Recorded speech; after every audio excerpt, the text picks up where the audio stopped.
Alright, chat, let's get it. Disturbing last seen CCTV security footage of missing people. Hit that like button, hit that sub button, roll the 1K on the way. Let's get it, my nigga. Before I cut y'all niggas nutsacks and put it in y'all asses.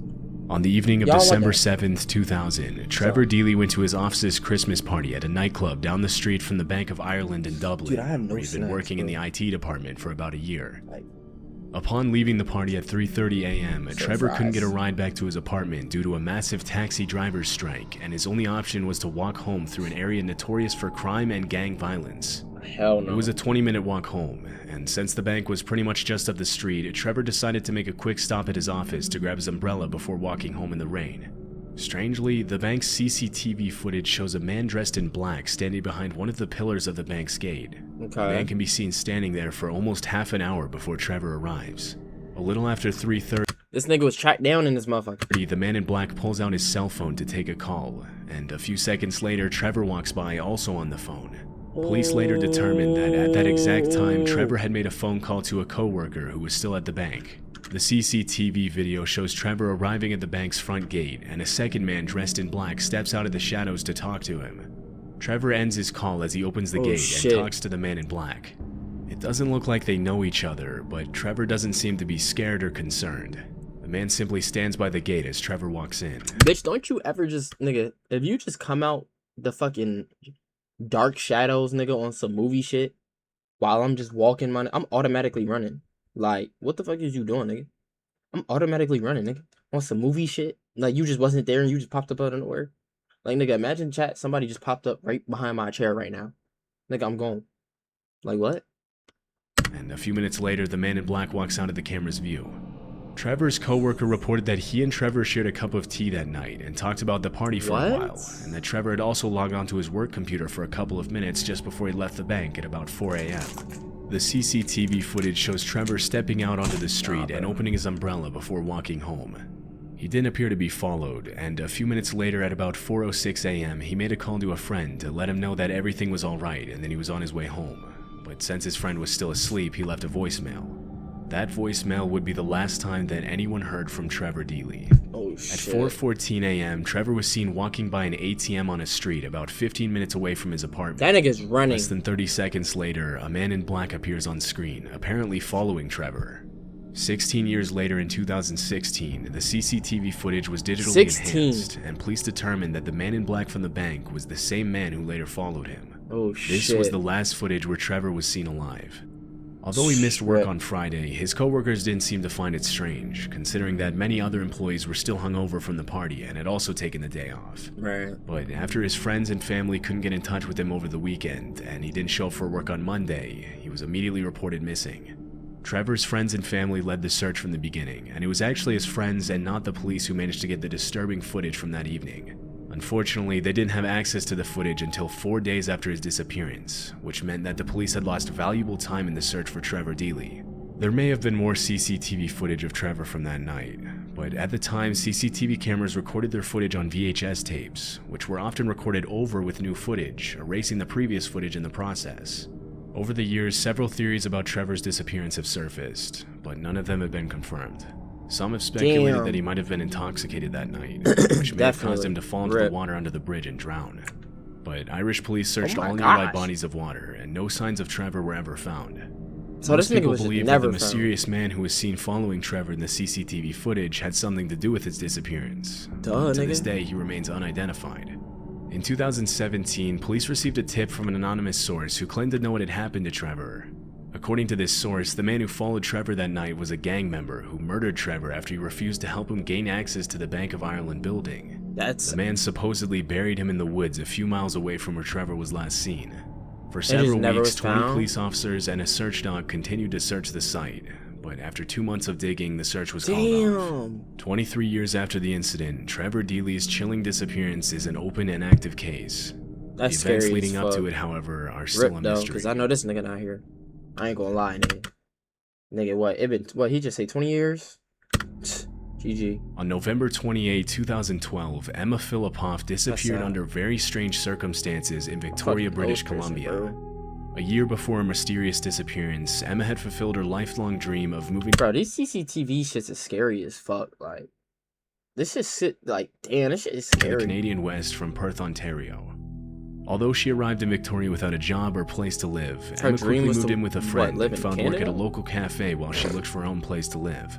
Things seemed to be going well for Emma, but when winter came, she became much more withdrawn and started acting in strange ways. According to her roommate, it wasn't uncommon to see Emma engage in obsessive compulsive rituals. What? Rituals, see? And erratic behaviors, and to fall victim to what seemed to be manic episodes.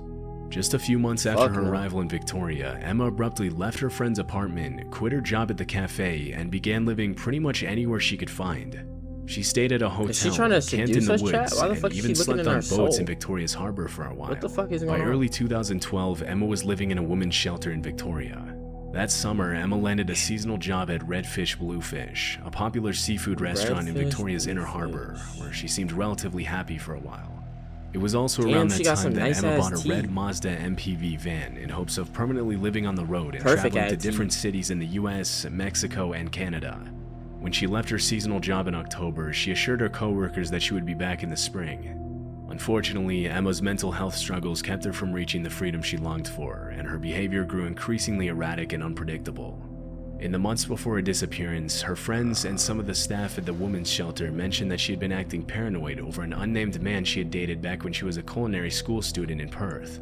She never mentioned whether they had kept in touch, but this seemed to be one of the causes for her paranoid behavior. A few weeks before— Yo, chillin' scares, bro. Relax, my nigga, with the sound effects, bro, in the background, bro. That shit scared me, my nigga. I thought that was dead. I had to check on my OBS to see if somebody was behind me. Fuck you, my nigga. Before her disappearance, Emma had an episode where she dragged the furniture in the women's shelter across the street and later claimed that she heard voices coming from the furniture telling her to do it. What? Around that time, she also gave away and sold many of her personal belongings. Fuck? On November 20th, Emma was seen on CCTV at the YMCA in Victoria. In this strange video, she can be seen walking in and out of the building several times in the span of 14 minutes. Some people have speculated that she might have been trying to hide from someone, while others claim she was probably waiting for a ride and didn't want to spend the entire time outside in the freezing cold while her ride arrived. But neither of these theories were ever confirmed. 3 days after this footage was captured, Emma had a series of emotional conversations over the phone with her mother, during which Emma asked her mother to let her move back in with her in Perth. Her mother agreed, but grew concerned after Emma changed her mind several times between moving back to Perth and staying in Victoria during their conversations. On November 28th, Emma's mother realized she was living in a women's shelter after she dialed back a number that Emma had called from, and a staff member answered the phone. Concerned about her daughter's well-being, she immediately took a plane to Victoria. Early that same day, at around 8:30 a.m., Emma was captured on CCTV walking into a 7-Eleven and buying a prepaid card for $200. Later that afternoon, she went back to the 7-Eleven to buy a prepaid cell phone, which she never activated. The video shows Emma repeatedly looking out the window and hesitating before She's scared of leaving the store, something. There's something, she was trying to avoid someone on the outside. Her paranoid behavior suggests that she might have been followed or threatened, but this was never confirmed. After finally leaving the 7-Eleven, she arrived back at the shelter at about 6 p.m. to find out that her mother was on her way to pick her up and take her home. Upon hearing the news from a staff member, Emma rushed out the front door and took a cab to the airport. A few minutes later, though, Emma cut the ride short by telling the driver she couldn't afford the $60 ride, even though reports mentioned that she had had over $2,000 on her at the time.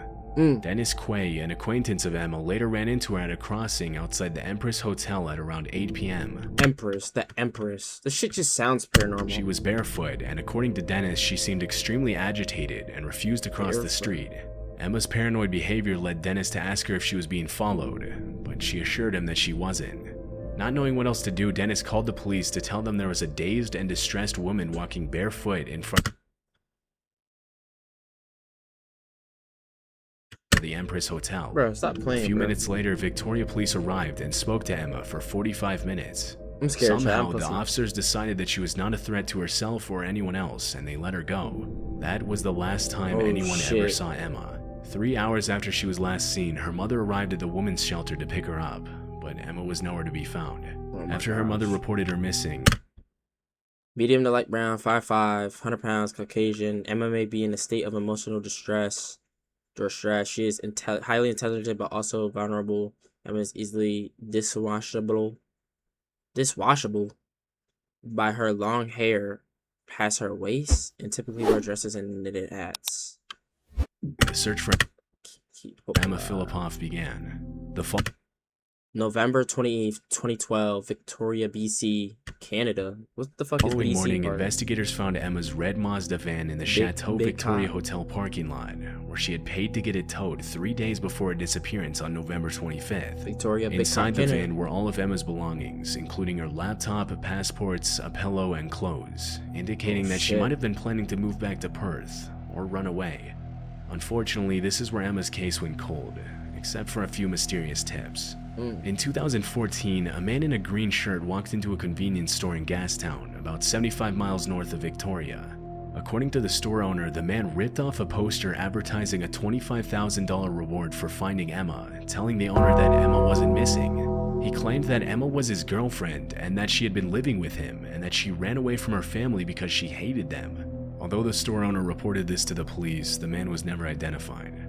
4 years later, in 2018, almost 6 years after Emma's disappearance, another man confirmed that he had seen her on the morning after her disappearance.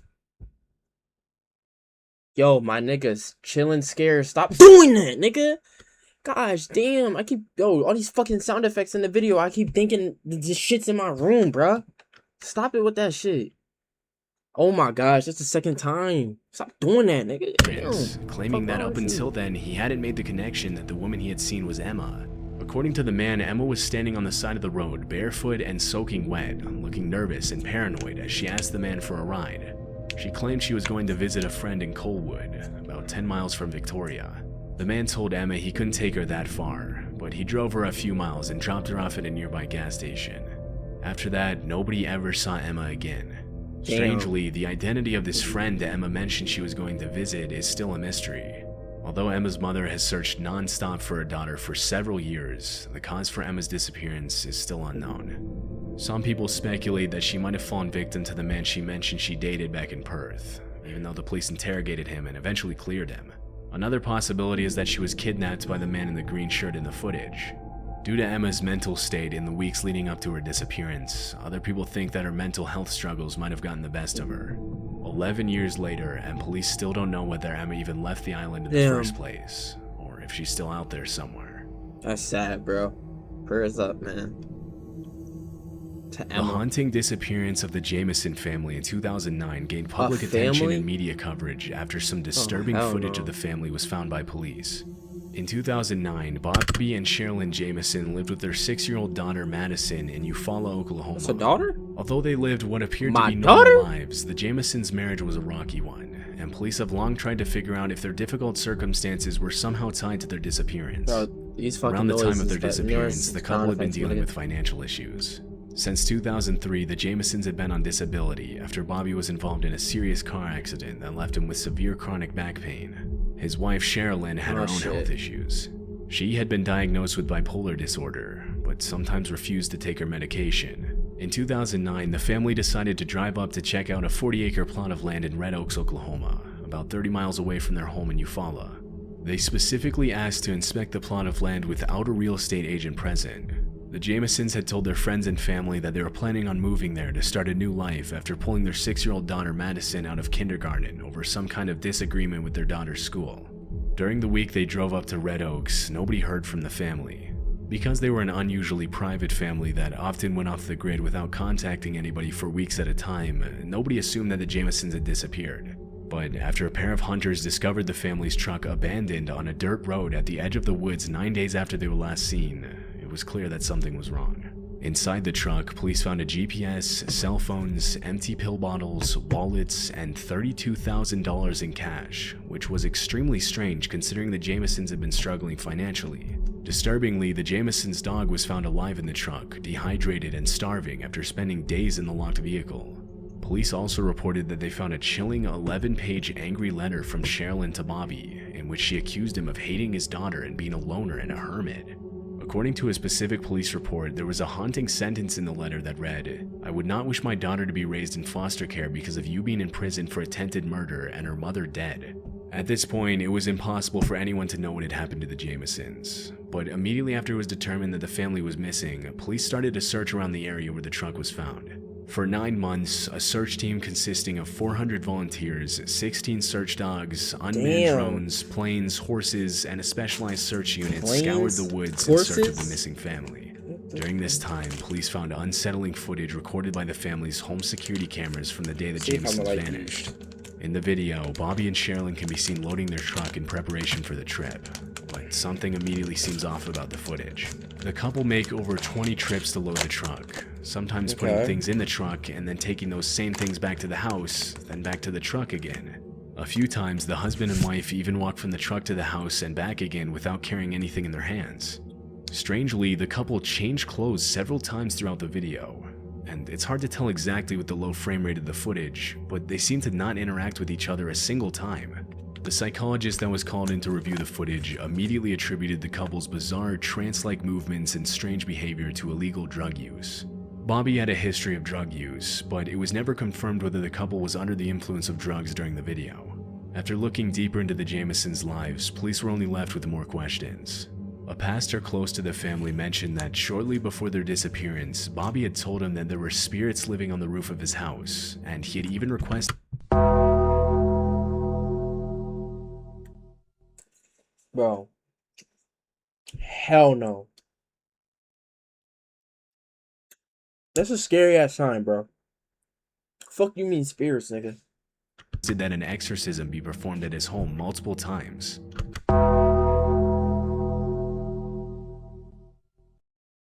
Bobby Jamison also owned a copy of the Satanic Bible, which he had been reading before his disappearance.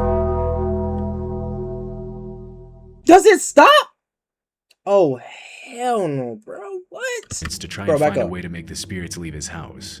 Friends and family members have also mentioned that they believe the house was haunted, and many of them reported having paranormal experiences and feeling an overwhelmingly dark presence whenever they visited the house.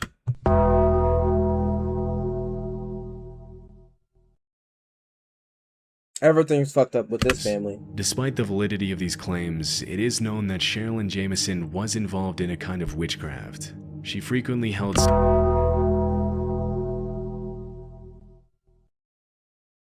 It just gets worse and worse, huh?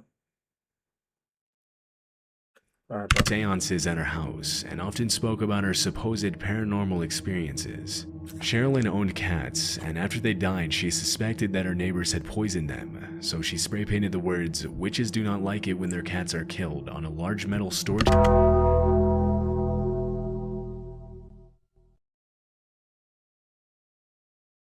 container on the Jamisons' property.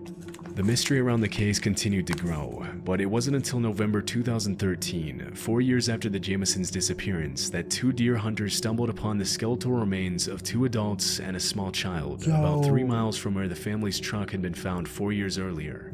Because the bones were heavily decomposed, it wasn't until 8 months later that forensic investigators were finally able to confirm that the skeletons belonged to the Jamison family. Wow. Due to the state of the skeletal remains, the cause of death couldn't be determined. With so many disturbing events and unsettling circumstances leading to the family's disappearance, many theories about what had happened to the Jamisons began to surface. Police began by investigating Bobby Jamison's father in connection with the murders. Less than 6 months before the family's disappearance, Bobby had sued his father for $10,000 for making him work unpaid at his gas station, promising him that he'd give his son a stake in the business in the future. After his father sold the gas station and refused to pay him, Bobby started a lawsuit against his father. But things took a dark turn, and Bobby had to get a restraining order after his father threatened to kill him and his family multiple times. Even though Bobby's father was a known meth user and was involved in criminal activity, police concluded that he was not involved in the family's death. One popular theory is that, considering Bobby Jamison's drug use and the unexplained $32,000 found in the family's car, it's possible that the Jamisons were involved in the drug trade and were killed in a drug deal gone wrong. The area where the bodies were found in is notorious for drug activity, but no solid evidence has been found to support this theory. Police found a small hole on the back of Bobby's head, but forensic experts believe that it was too small to be a bullet hole and that it was most likely caused by animals after his death. Other people have speculated that the Jamisons could have been involved in a cult. The strange symbols and cryptic writing that was found on the family's truck seem to support this idea, and Sherilyn's own mother claimed that her daughter was on a cult's hit list for some unknown reason. Although there has been cult activity in eastern Oklahoma since the 90s, their presence has decreased over the years, and it was never confirmed whether the Jermysons had any involvement with the cult. Because of the hate letter found in the truck and the couple's history of mental illness and drug use, some people think that either Bobby or Sherilyn could have murdered their family before themselves. With no evidence at the scene to support any of these theories, the case has remained unsolved for 14 years. Police and investigators are still searching for new evidence, but there are currently no suspects for the disappearance and murder of the Jermyson family. On the evening of Wednesday, July 29, 2015, Stephen Mackerel went out with his brother and some friends to Lucky's Tavern, a popular bar in downtown Fort Lauderdale, Florida. Stephen's brother left the bar at 11 p.m. to go to work the next morning. When he noticed Stephen was intoxicated, he told his brother to go home and drive safely. But the night was still young, and at around 1:30 a.m., Stephen and his friends left the bar and agreed to meet in the parking lot of a nearby Walgreens to plan their next move. But Stephen never made it to the Walgreens, and his friends never saw him again. Stephen lived with his parents and worked as a professional poker dealer at a casino in Hollandale Beach near Fort Lauderdale. When he didn't come home the next day and didn't show up for work the day after that, his family knew something was wrong. Police reported that there were several surveillance systems in the area where Stephen was last seen, but they said it might take weeks before they could gather the relevant footage. In the meantime, investigators interviewed the friends and family members who had last seen Stephen. Thinking that he might have gotten into an accident due to his intoxicated state, police conducted searches in many different lakes and ponds, but nothing important was found. The search became even more complicated when investigators learned that Stephen's phone battery had died at the bar. Because the phone was never turned on after that night, it was impossible for police to use the phone to locate Stephen. At the time of his disappearance, Stephen was 25 and had a 1-year-old daughter and a long-term girlfriend he had plans to marry. And his friends and family claimed that he was not the type of person who would voluntarily walk out of his life and just vanish with no explanation. Unfortunately, some of the footage that was found during the investigation suggests that Stephen's disappearance was not at all his choice. 2 weeks after he was last seen, police discovered that Stephen had used his credit card at a gas station in Pompano Beach about an hour after he had left the bar.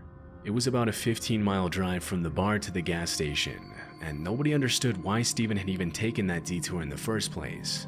The surveillance footage from inside the gas station shows Stephen entering the store at 2:26 a.m., appearing to be intoxicated as he stumbles around the store, shopping for snacks. His behavior doesn't seem to bother the store owner. That's real, though. Less than a minute later, he walks to the counter to pay for the snacks with his credit card. For a few minutes after that, Stephen had a casual conversation with 2 young women who were inside the gas station. This This nigga happened is out of the gone. camera's view. Nearly a week after the initial footage was revealed, police obtained additional footage of Stephen this that nigga completely is changed the gone. course of the investigation. The CCTV footage shows Stephen standing next to his 2013 white Ford Fusion in the parking lot. He seems to get into some sort of altercation with the driver of an unidentified silver sedan, and as the silver car pulls away, Stephen takes a step back and throws what appears to be his drink at the driver. He Tripping. gestures with his hands at the driver as he gets into his vehicle, and 3 minutes later, the silver car circles back into the gas station, this time pulling right behind Stephen's car. The driver's intentions are unknown, but as soon as Stephen pulls away in his Ford, the silver sedan speeds after him. This was the last time Stephen was seen alive. All police knew about the driver was that he was an African-American man who had walked shirtless into the gas station store a few minutes before the incident. Wow. He was never identified. For 8 How the years, fuck Fort did I not Lauderdale police have identify been that? searching for Stephen's car. His license plate was never scanned by any license plate readers, indicating that he never left the Fort Lauderdale area.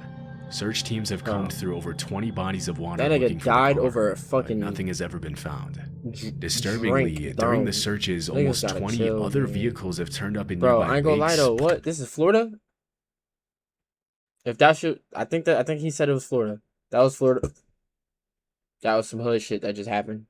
That nigga got took down game. Yeah. Ponds and canals, including stolen vehicles with bullet holes, but nothing relating to Stephen's disappearance. Yeah, Not even a bro. clue. As of So, 2023, Rip, detectives and investigators still have no idea if Stephen was involved in an accident. He's definitely going, bro. I ain't gonna or lie. if he This became the blo- victim nah, of something bro. much more Florida? sinister. It's over. It's over. Florida, nigga, it's over. But I'm gonna catch y'all niggas, man.